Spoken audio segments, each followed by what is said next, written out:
Maharashtra Republican पक्ष 2026 महानगरपालिका निवडणूक लढवणार नाही। महाराष्ट्र रिपब्लिकन पक्षाची मिरज येथे महत्त्वाची बैठक नुकतीच संपन्न झाली।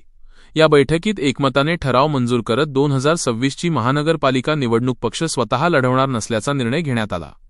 गेल्या लोकसभा व विधानसभा निवडणुकीत महाराष्ट्र रिपब्लिकन पक्षाचे सर्वेसर्वा संजयभाई सोनवणे यांनी अजितदादा पवार यांच्या राष्ट्रवादी काँग्रेसशी युती केली होती। ही युती आजही कायम असली तरी स्थानिक पातळीवर राष्ट्रवादीच्या नेत्यांकडून पक्षाला विश्वासात घेतले जात नसल्याचा आरोप यावेळी करण्यात आला। पक्षाची प्रभाग क्रमांक 7, 20, 6, 5, 4 आणि 3 या प्रभागांमध्ये मोठी ताकद असल्याचे स्पष्ट करत जो कोणताही पक्ष सन्मानपूर्वक विश्वासात घेईल त्यांना जिल्हाध्यक्ष महेंद्र गाडे यांच्या आदेशानुसार निवडणुकीत मदत केली जाईल आणि उमेदवार निवडून आणले जातील असा इशारा जिल्हा संपर्क प्रमुख युसुफ शेख यांनी दिला।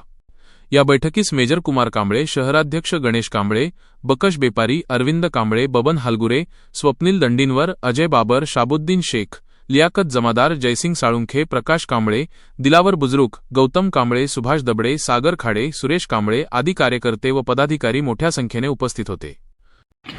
आज मिरज येथे महाराष्ट्र रिपब्लिकन पक्षाची बैठक संपन्न झाली। या बैठकीमध्ये निर्णय घेण्यात आला की आज 2026 महापालिका निवडणूक लढणार नाही, परंतु गेल्या विधानसभा आणि लोकसभेला आमचे राष्ट्रीय नेते संजयभाई सोनवणे अजितदादा गटाची युती होती ते आज या बाबतीत आहे, परंतु स्थानिक नेते आम्हाला विश्वासात घेत नाही म्हणून आम्ही आमची ताकद 7, 20, 3 आणि 5, 6 आणि 4 या वाड्यात आहे। परंतु आम्हाला जे पक्ष कुठलाही पक्ष आम्हाला जे विश्वासात घेईल त्यांना महेंद्र गाडे जिल्हाध्यक्षांच्या नेतृत्वाखाली आम्ही मदत करणार आणि निवडून आणणार।